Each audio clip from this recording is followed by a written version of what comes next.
अनिल देशमुख आज बोल रहे थे। शरद पवार आज नागपुर और वर्धा के दौरे पर है, जहां वे आगामी विधानसभा चुनाव के संदर्भ में कार्यकर्ताओं से संवाद करेंगे। महाविकास आघाड़ी के सत्ता में आने की उम्मीद बढ़ गई है, जिसके कारण इच्छुक उम्मीदवारों की संख्या भी बढ़ गई है। तो विस्तार में देखते हैं इस पर अनिल देशमुख ने क्या कहा है। आज शरद पवार साहेबांचा आज विदर्भामध्ये येथे नागपूरला एक सामाजिक कार्यक्रम आयोजित करण्यात आलेला आहे। त्यामध्ये ज्येष्ठ समाजसेवक आमच्या रूपाताई कुलकर्णी आणि बाकी अन्य व्यक्तींचा त्यामध्ये सत्कार होणार आहे। नंतर वर्ध्याला साहेब जाणार आहे। वर्ध्याला तिथे माजी आमदार सुरेश भाऊ देशमुख यांच्या त्या ठिकाणी 75वीचा कार्यक्रम आहे। तो कार्यक्रमानंतर नागपूरला वापस जाणार।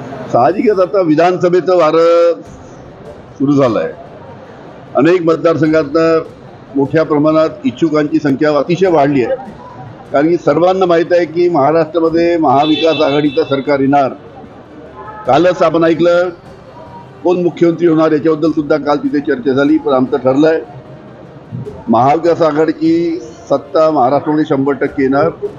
आमचा मुख्यमंत्री होणार, पण आमचा मुख्यमंत्री होत असताना माननीय पवार साहेब, राहुल गांधी, उद्धवजी ठाकरे हे तिन्ही ज्येष्ठ नेते एकत्र बसतील आणि महाराष्ट्राचा मुख्यमंत्री कोण होणार त्याची तिथे चर्चा करून त्याचा निर्णय होईल।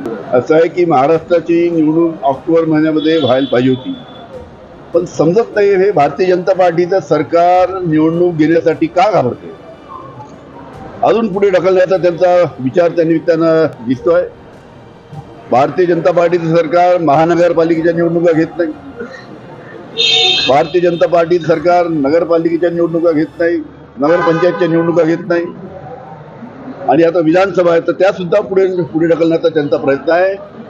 हे सरकार, भारतीय जनता पार्टी सरकार विधानसभेच्या निवडणुकीला सामोरे जाण्यासाठी घाबरत आहे, कारण की त्यांना दिसत आहे की आपला मोठा पराजय या निवडणुकीमध्ये होणार आहे, आणि म्हणून त्या पद्धतीची त्यांची रणनीती आहे। अजून किती निवडणुका पुढे जातात हे काही सांगता येत नाही।